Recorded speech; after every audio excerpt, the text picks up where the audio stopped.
Om Guru Brahma Guru Vishnu Guru Devo Maheshwaraha Guru Sakshat Parabrahma Tasmai Shri Gurave Namaha Sada Shiva Samarambhat Shankaracharya Madhyamam Asmadacharya Paryantam Vande Guru Paramparam Vyasaya Vishnurupaya Vyasarupaya Vishnave Namo Vai Brahmanidhaye Vasisthaya Namo Namaha Vasudeva Sutam Devam Kamsachanuramardanam Devaki Paramanandam Krishnam Vande Jagadgurum. So, good morning and welcome to this class. I was hoping Shweta would join. She missed the last class also. So, we were doing the 58th verse. Odlama. Odi. Yada samharate chayam kurmongani vasarvashah indriyanindriyartebhyah stasya prajna pratishtita. Okay.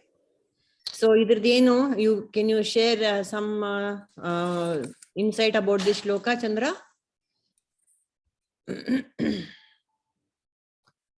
What do you we should control our indriyas. It's about controlling indriyas.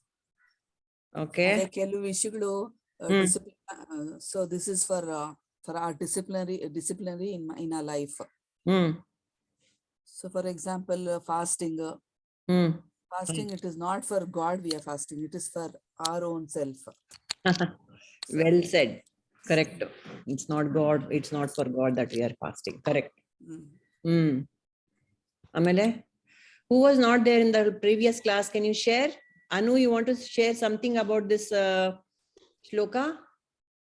I'm not much prepared on it.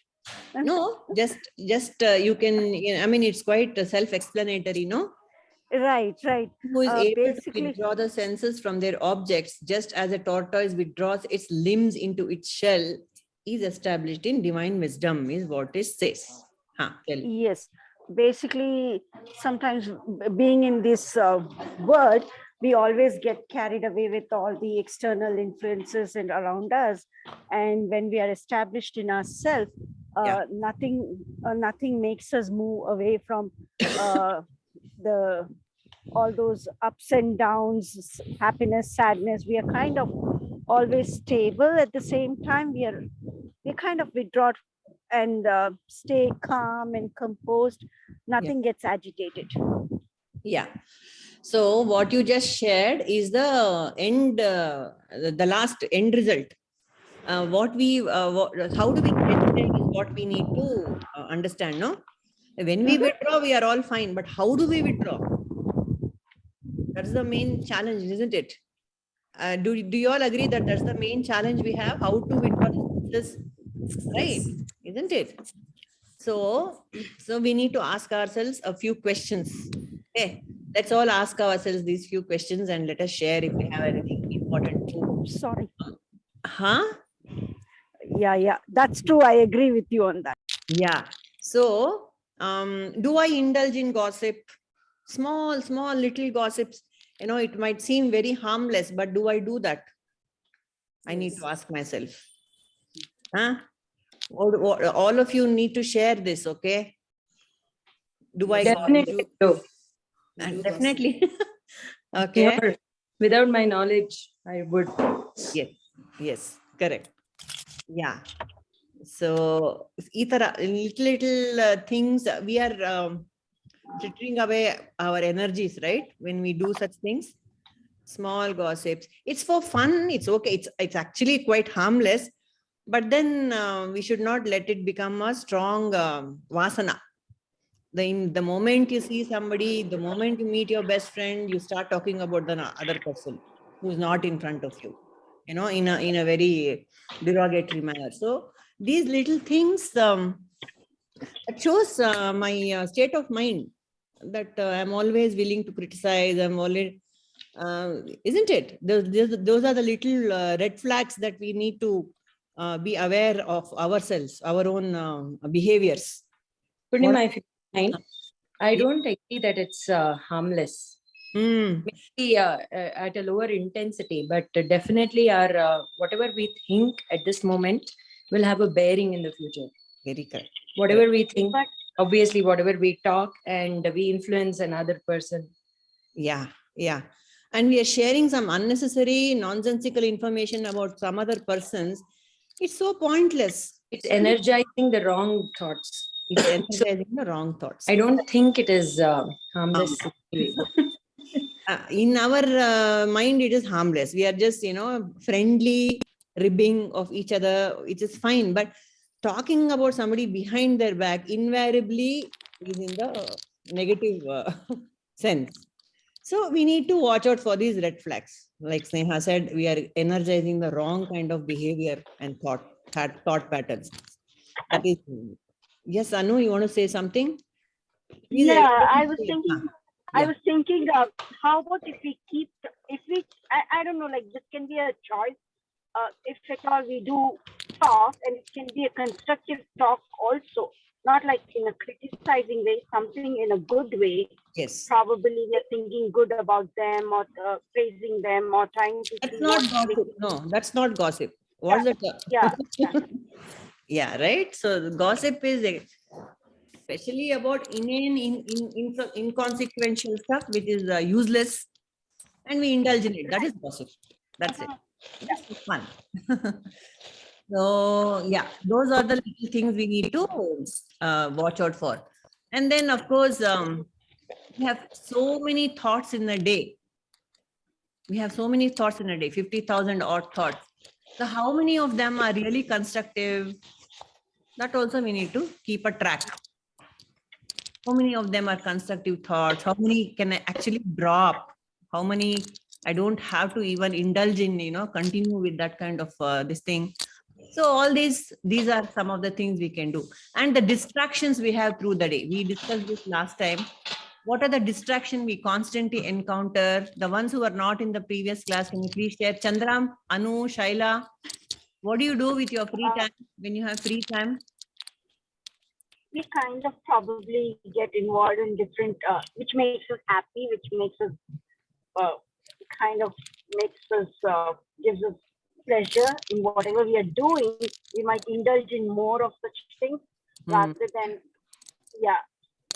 something. Yeah, like what? Watching television probably, or watching something on OTT, isn't it?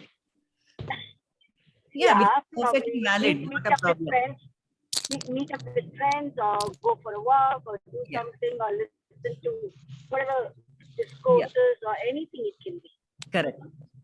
So listen to music, you listen to music sometimes. Yeah, sometimes I'll switch on the video or whatever it is. I'll keep dancing alone. Oh, so how lovely is that? And also when I get free time, I'll go do some seva to 80 plus people. So that's what. That's awesome. You're all in a good place. No problem. So yeah, so obviously we are all on the right track. So we don't indulge or waste our time in unnecessary, unproductive activities. But please let us all be aware that it's perfectly all right to have fun, enjoy ourselves, have some entertainment. It's perfectly all right. But when does it become a problem? When the mind is stuck in that. That's all. That's the only thing we need to get aware of.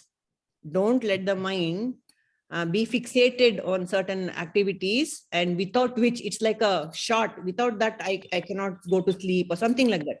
No? So these are the things we need to. And most importantly, what upsets me? Okay, this is a good question. All of us need to answer that. What upsets me through the day?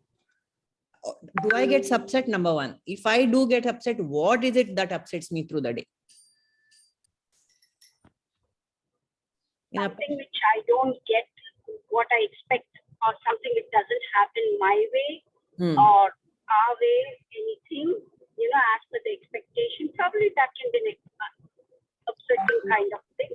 But that Okay. can be momentary also, depending on where we are in And the process of you kind of move on, thinking. right? Yeah. Okay. I was more, let us all share. Ian, what upsets you, Kamala? Something upsets you? Something at work? That is there, Purnimaji. So, but as she rightly pointed out, but this main, it will zero round to that only. See, Correct. it is not happening to my expectation. That is why there are many other things like if my child becomes sick or something, then it will, I'll be worrying. If Correct. I'm at home and she comes back to home and nobody is there, then that will be concern. All these kinds All of this is worry. fine. Yeah. That is, as a mother's role, you get upset about little things. But outside of your own role, do you get upset about things which you cannot control? Obviously, but of late we need to control that. And if it is not happening, if it is out of my control, there is no point in worrying about it, right? Correct. But are you practicing it? If you are, it's fantastic. Yeah, that's what I can say anything now, but when that situation comes, I'm not able to put it into practice. What about Padmaja, Chandra? Padmaja is the next. Sometimes when I'll call my son, once I'll call. Okay, I'll think he'll be busy. Second time I'll call. Then I cannot tolerate why he's not picking ಅಂತ again and again. ಆಮೇಲೆ ಬೈಸ್ಕೊಳ್ಳೋದು. ಗಾಡಿ ಓಡಿಸ್ತಾ ಇರ್ತೀನಿ, phone ಏನು ಸುಮ್ಮನೆ ಮಾಡೋದು ಅಂತ. Correct. Yeah. ಅಷ್ಟೊತ್ತಿಗೆ ಎಷ್ಟೊಂದು ಏನೇನೋ ಯೋಚನೆಗಳು. Thoughts ಬಂದ್ಬಿಡತ್ತೆ. Correct. You're right. Yeah. So why Padmaja is completely off the radar today? I am in the kitchen. Okay. Peeling garlic. So Okay. Preparing No, I cannot breakfast smell it. No, we can't smell it. Don't worry. Yeah. So yeah. we can come ಹೇಳಿ. again. It all depends. Like the way we think, also our expectation. Probably, sometimes I know sometimes it doesn't happen the way we want or the way I want or something like that. And from where we see, we want it to happen. Okay. And that's what makes us kind of perturbed with the scenarios or situations or something. Yeah.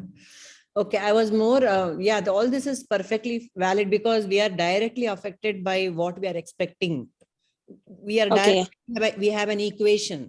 That is fine. I think we need to do something which we are in, which affects us directly and which we can to some extent control. Like, what is your child doing? I should reach home before the child reaches. I should keep the, dabba ready. All that is perfectly valid. What I'm saying is, do I let the whatever that Ukraine war, this situation in Lanka, the horrible things that we watch on television, the politics of it all the horrid things that we read about, day in and day out on paper, does it upset me? yes. Yes, ma, to Yes. extent it upsets. Yes. Alva.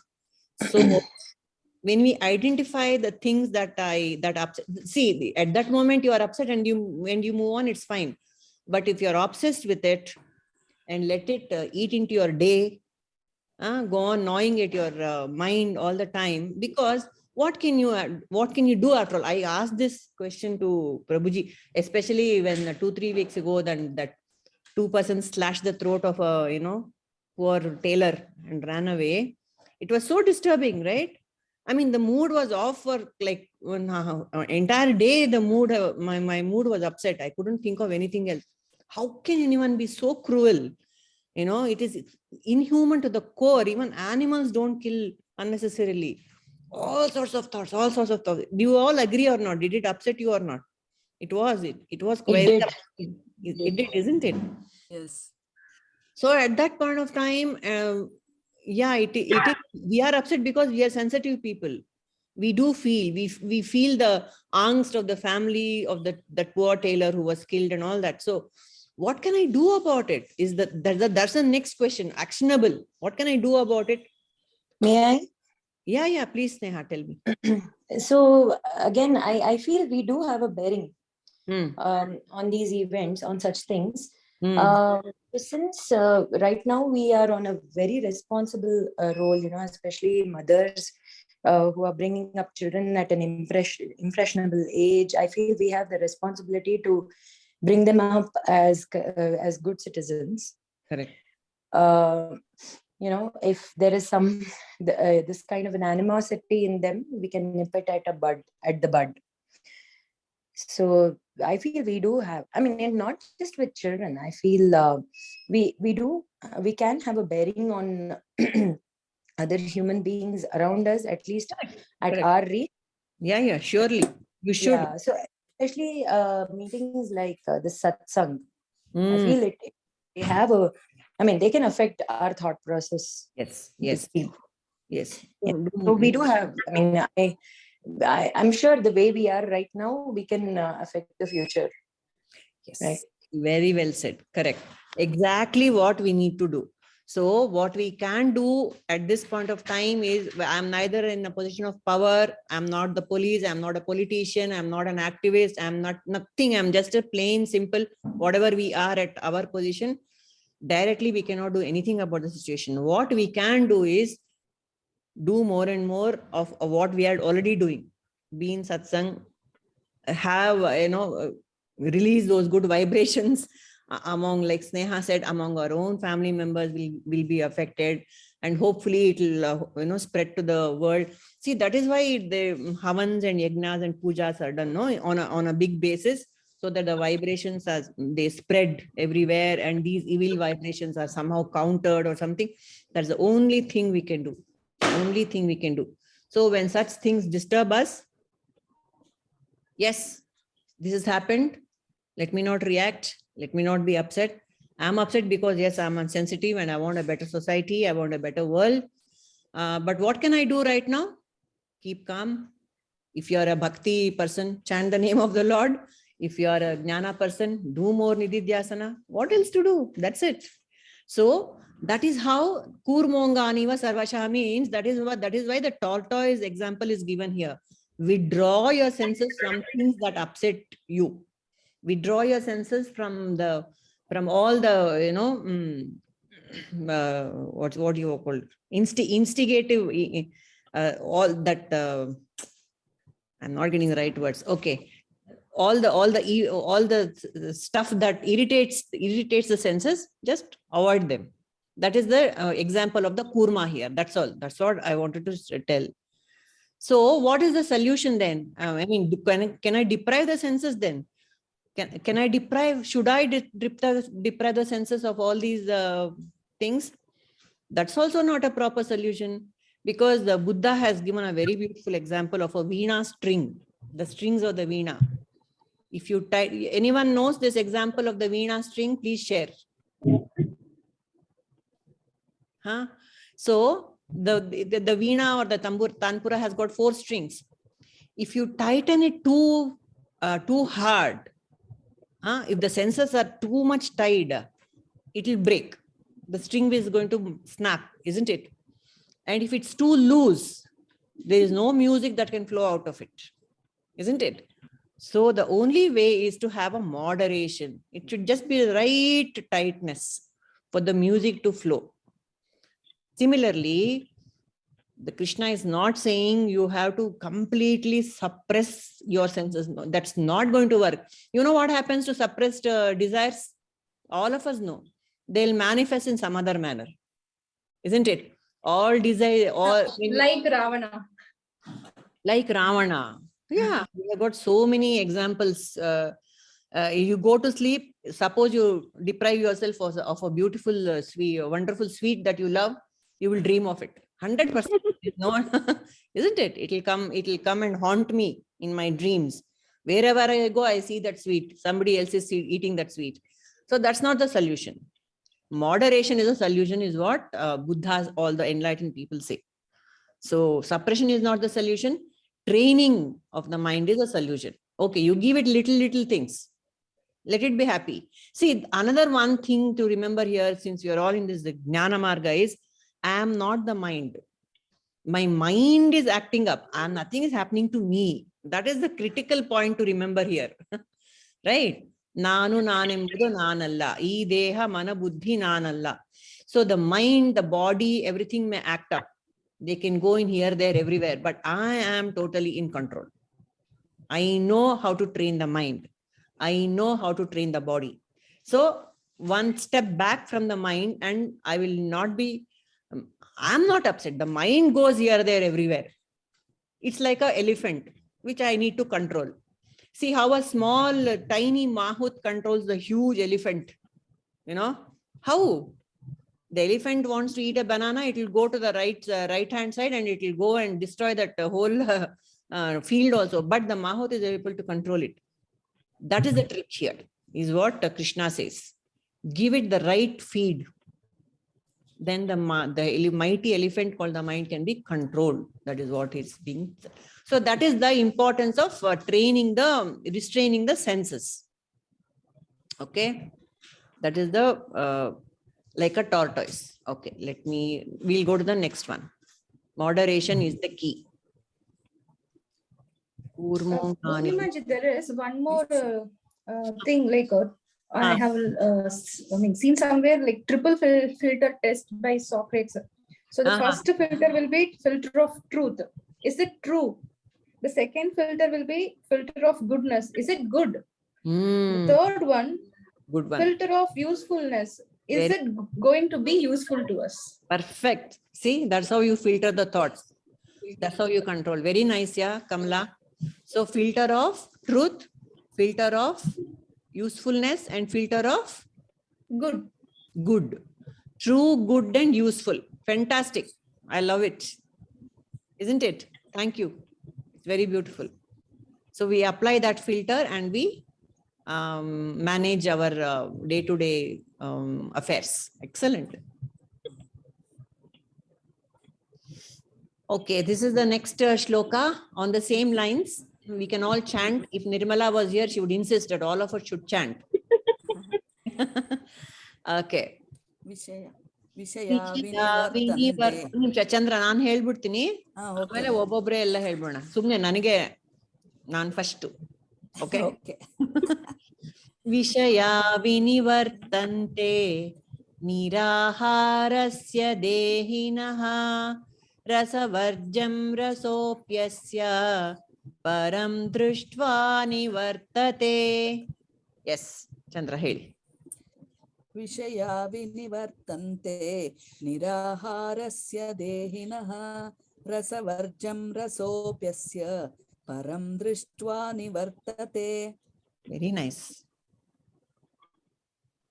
Next. ವಿಷಯಾ ವಿನಿವರ್ತಂತೆ ನಿರಾಹಾರಸ್ಯ ದೇಹಿನಃ ರಸವರ್ಜಂ ರಸೋಪ್ಯಸ್ಯ ಪರಂ ದೃಷ್ಟ್ವಾ ನಿವರ್ತತೆ.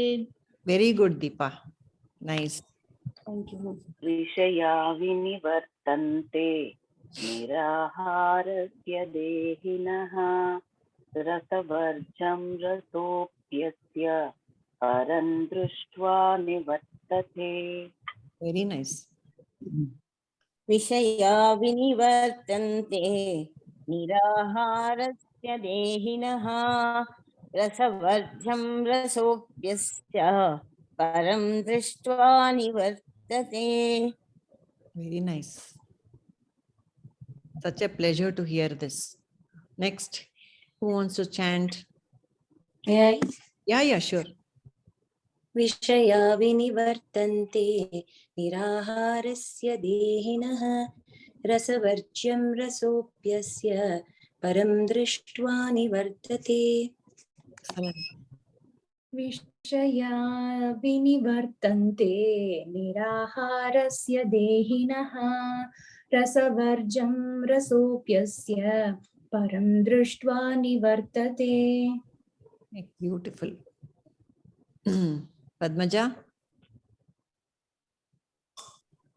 ವಿಷಯಾ ವಿನಿವರ್ತಂತೆ निराहारस्य देहिना रसवर्जं रसोऽप्यस्य परं दृष्ट्वा निवर्तते.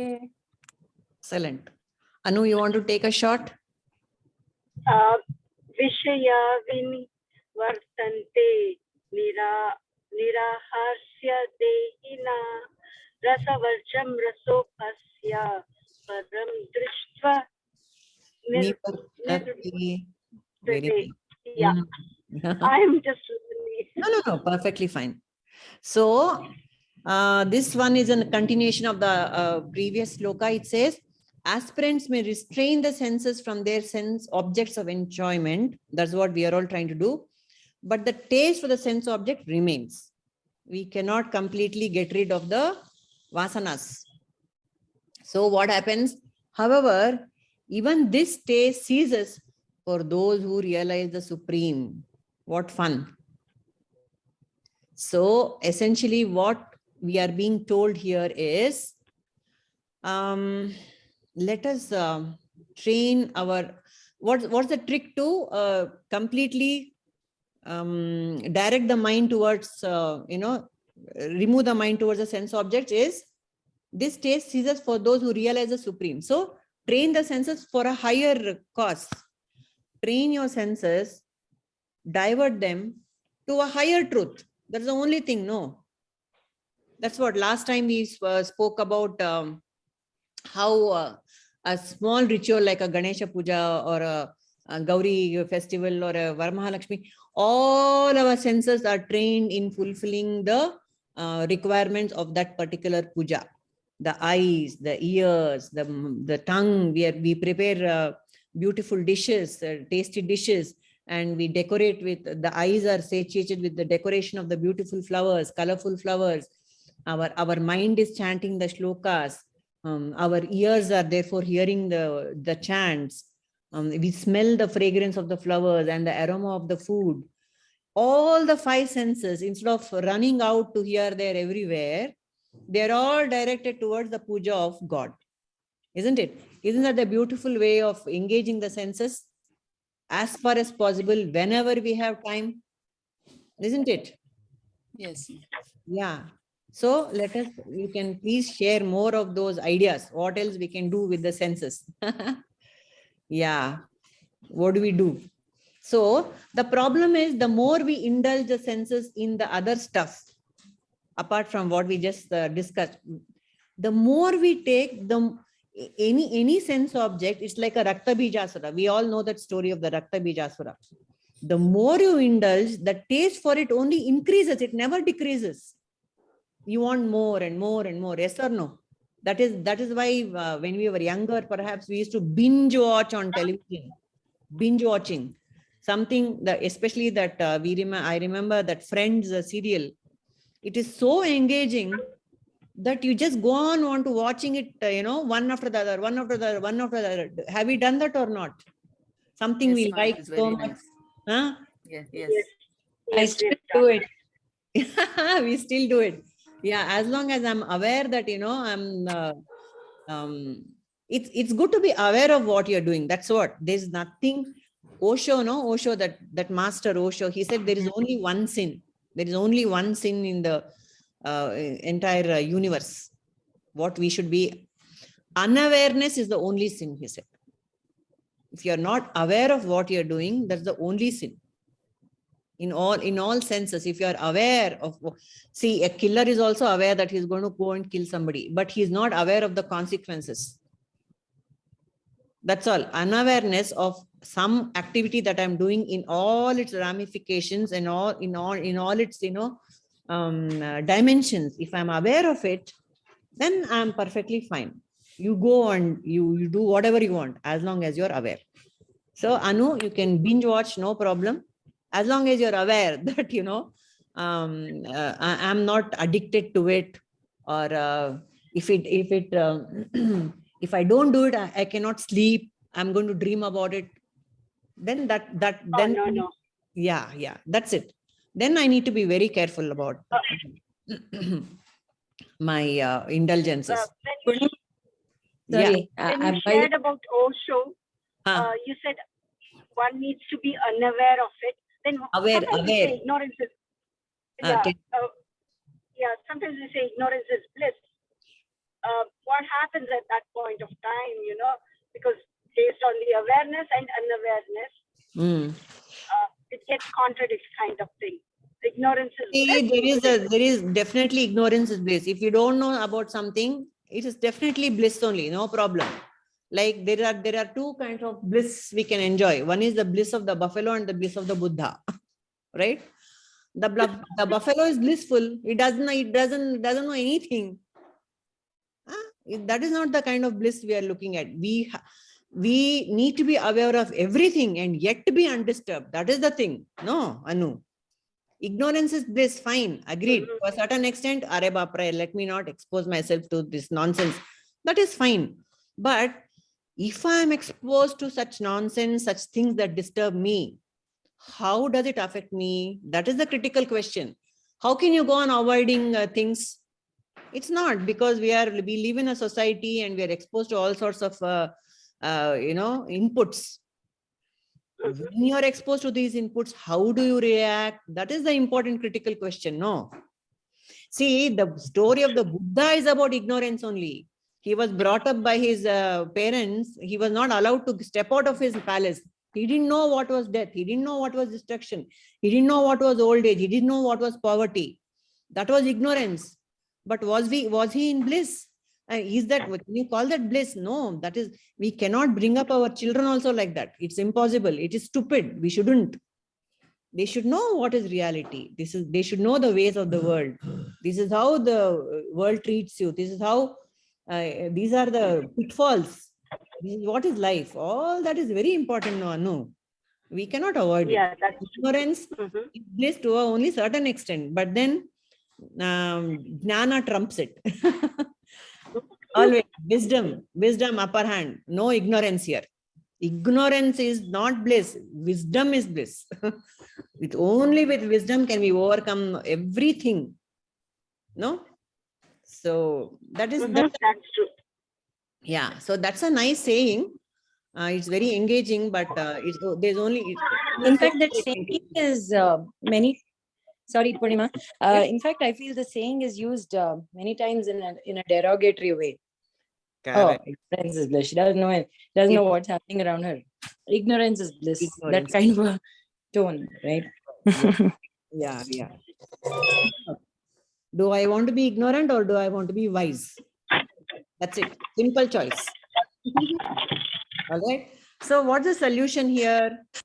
For everything, we are defining the problems, but we need to define the solutions as well, isn't it? So what do I do about my desire? How can I overcome desires? That's the main thing. So yes, number one, you withdraw your senses, you indulge a little lesser than before. All that is fine. But there is one more way. Again, what Osho gives, because he was a very radical teacher. And I used to read Osho a lot. And this Prabhuji also said very recently, what you can do, experience life to the fullest is what it says. Whatever I am doing now, I do with my complete attention and complete involvement of all the senses. The senses are satiated. Do you know what I'm getting at here? For example, I had a young friend, my son's friend, and he had gone to one of these fancy Australia or Sweden or one of these places, Europe or somewhere, and he did bungee jumping. You know that, no? Bungee jumping, very dangerous sport and very scary. They tie you to in the waist and you drop you down the cliff. I'm sure we all know what it is. So he did that. He did. People do thrill sports. What are they called? Whatever those sports, extremely dangerous sports. Yeah. So why do they do that? Because why do people indulge in these thrilling sports? Because all their senses are, completely in it, and there is complete involvement. Every cell of your body is involved in that, engaged in that. So that is one kind of thrill they get. So this boy, and then I asked him, oh, did you enjoy it? He said, I had gone bungee jumping, auntie. Did you enjoy it? He said, Yes, it was very scary. But once it was when time stopped, when I pushed me over the cliff, time stopped. And all I know was that when I landed on my feet, then I realized I did this. So time stops when all the senses are involved in one activity, is what I realized when he said. Then I asked him, will you do that again? He said, why? Am I mad or what? Once is enough. Once is enough. Now I know how it feels. It's done. I don't want to do it again. That is what we need to learn from the world. We have been there. We have done that. Why do we want to repeat it again and again? Isn't it? I know how a Mysore pak tastes. Why should I go on eating it 100 times? Why should I crave for it? Once you know what life is all about, it should logically, it should be able to satisfy me. Yes or no? You agree or not? Yes. No. Simply, I am talking like this. One way. This is... Hey, No. Purnima, I would like to add something to this. Yeah, tell me. See, I've experienced it myself in a very little way. Okay. So, I mean, I'm sure many of us are, we would want to lose weight and those kind of things, right? We'll be trying a lot of things in the weight loss journey. Yeah. So, I saw this. I read somewhere that when you're eating, if you chew your food, that bite 12 times. Exactly what I was. Yes. So I've experienced it myself. When I chew it 12 times, I'm paying more attention to what I'm eating. And it's very satiating, like you said. Satisfying. Correct. Very satiating. Half the quantity of what I would normally eat will satisfy.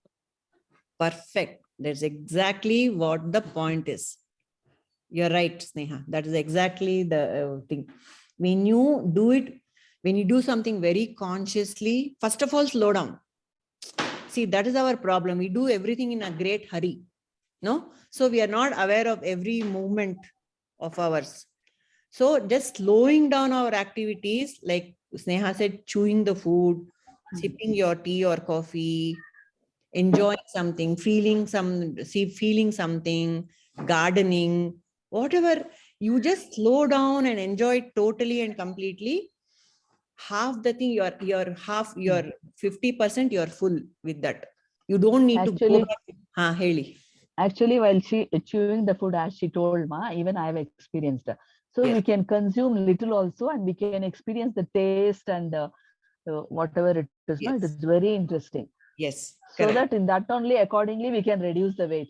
Correct. But without a knowledge, we simply go on like tossing inside. Yes. And correct. It's of no use. Yes. So wonderful tip. So that's what we need. We need to slow down and enjoy each and every activity that I'm doing. Then you don't need to go back because it is done. It is done. It's fine. That's the thing. So yeah, that is one thing. So that experience life to the fullest is what this one Osho says, that this bungee jumping example was a very good example. Once I know how it feels, I don't need to do it again and again. That's a very valid thing. And then another point given by all the masters, you never tire of telling us, be in the present moment. Be in the present moment. What is this being in the present moment, Funda? When the mind is not going back or going to the future, when you're completely same thing, when you're enjoying everything or experiencing everything to the point, to the fullest, then there is no more coming back to it. That's the thing. And entertain only actionable thoughts that we know already. And like another point which Kamala gave was beautiful. Is it useful? Is it good? Is it truthful?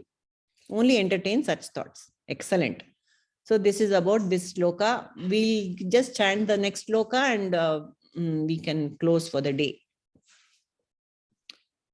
Okay.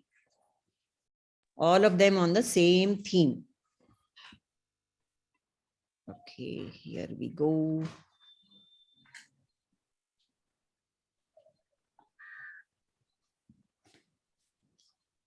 So shloka number 60. Yatato hyapi kaunteya purushasya vipaschitaha indriyani pramathini haranti prasabham manaha. Yatato hyapi kaunteya purushasya vipaschitaha indriyani pramathini haranti prasabham manaha. Okay. Yatato yapi kaunteya purushasya vipaschita indriyani pramatini haranti prasabam manaha. Okay. Yatato hepi kaunteya purushasya vipaschitaha indriyani pramatini haranti prasabham manaha. यततो ह्यपि कौन्तेय पुरुषस्य विपश्चितः इन्द्रियाणि प्रमाथीनि हरन्ति प्रसभं मनः. Okay.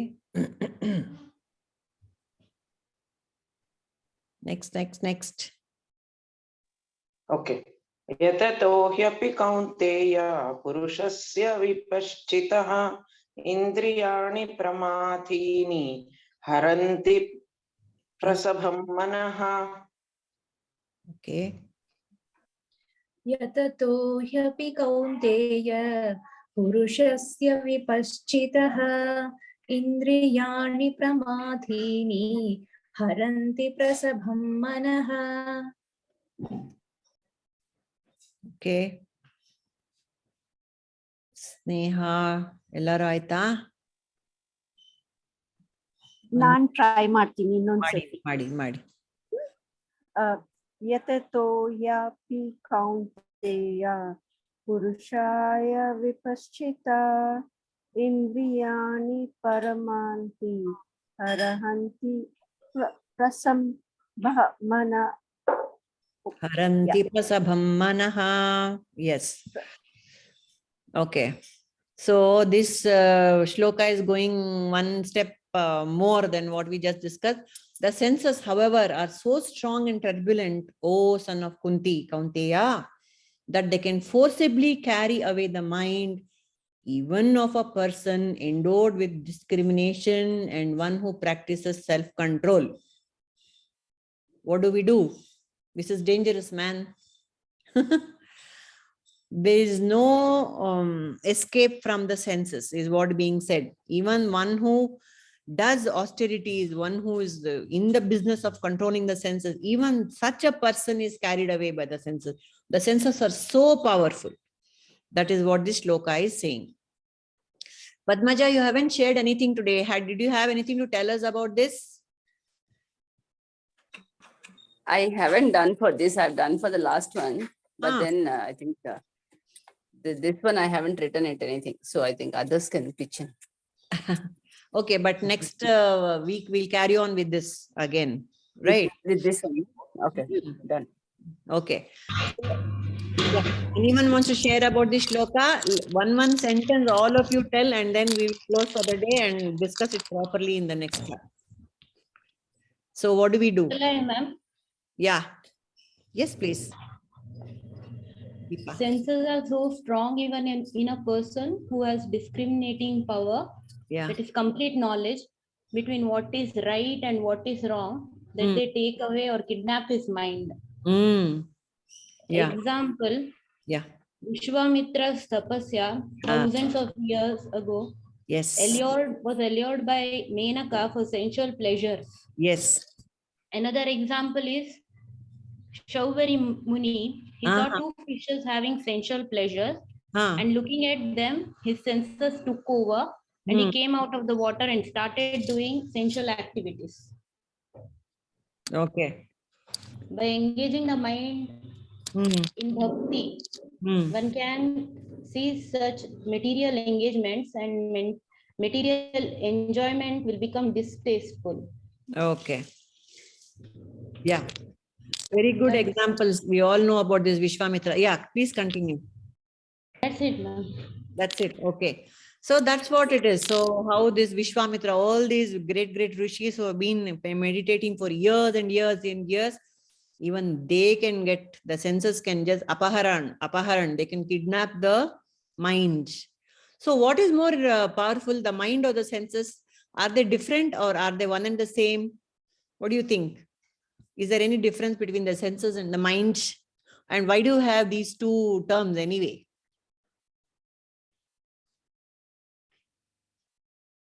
Any answers? It's different because again, mind seizes, mind thinks, and then our eyes are all five senses, pancha, jnanendriya, what Yeah. we see and feel and experience, we do in that karmendriya kind of thing. So it's definitely different. Senses are And not karmendriya, they're jnanendriyas, right? jnanendriya and karmendriya Yeah. thing, yeah. So Mm. what we see, what we feel, what we touch, and everything is felt, and then we turn it into our action, Process and them. process it in our mind. And Yeah. that point of time, that is different.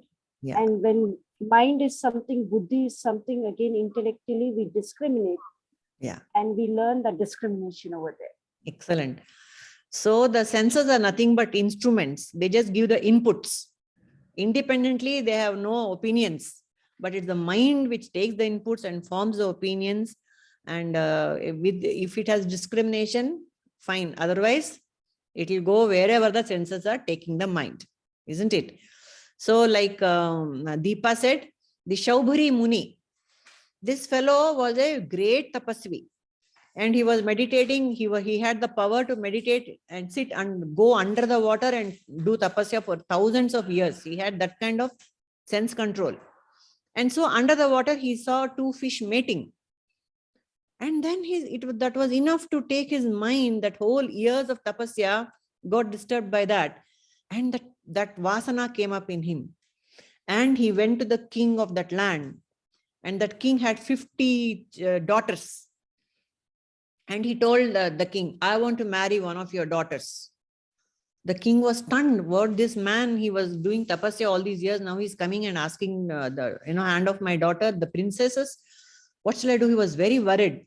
And he was a very ugly looking man. Naturally, he hadn't bathed for days. I'm sure he was just sitting in water, but no soap. He was smelling also, I'm sure. The king was very troubled.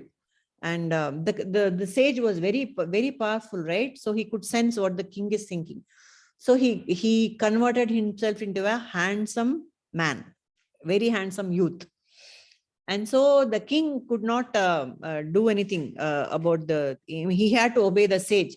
So he brought all his 50 children in front of him, daughters in front of him, and presented before this sage. By the time the sage had turned himself into a handsome youth, and the king was kind of hoping that not even one princess would want to marry this guy, but all 50 want to marry him because he was so handsome, he was so attractive. All 50 princesses, they married this guy. And then again the king worried, Arey Bapre, one fellow marrying 50 people, how will he manage? That sage, again with his power, he multiplicated himself into 50 handsome men. And 50, he had 50, he enjoyed life with 50 different bodies with these 50 princesses. Like this, years and years and years, and 50 wives. They had 4 children each. Then they multiplied and multiplied it. Small city was created because of this one vasana of seeing two fish mating. That's what happened. Then finally, when all this happened, because of all his tapasya, one day he understood, oh my God, what have I done? With this vasana, I have created an entire city of desires. And then he regretted. So that is the story of this Shaubhari Muni. So these big munis are so susceptible to the senses, then what about us? That's the problem. So we don't have to worry though. Vinaya, Lakshmi have all come in Tata bye season, you have come. Okay, good. No, sorry, it was late. No problem. So yesterday I read a quote from Ramakrishna Paramahamsa, which pleased me no end. Wait, let me share it. It was so beautiful. He says, those who are on the path of devotion, they need to be very, very, very pure. See, there is a path of bhakti and there is a path of jnana. I'm very happy to share with you all of that. See, this is what these shlokas are applicable more to the persons who are on the marga of sadhana, of bhakti. See, it requires that you need to become pure from inside. Bhakti is the path of love or devotion, which requires a lot of purity of the mind, isn't it? And do we find that the challenge to become pure in the mind and the heart? Yes, it's a challenge. There is no two ways about it. It's very, very hard to become very pure in the mind and the heart. So what's the alternative? Jnana. What is the jnana? I am not the mind. Nanu nanembudu nanalla. How much garbage can you clear from the mind? The mind is there. I watch the mind. I understand that I am not the mind and I transcend the mind. That is the path of jnana, which is actually an easier option. It doesn't require to be pure. I am not saying this. Ramakrishna Paramahamsa has said it. Those who are on the path of devotion, they need to be very, very, very austere. They need to do a lot of tapasya for purification of the mind and complete destruction of the senses.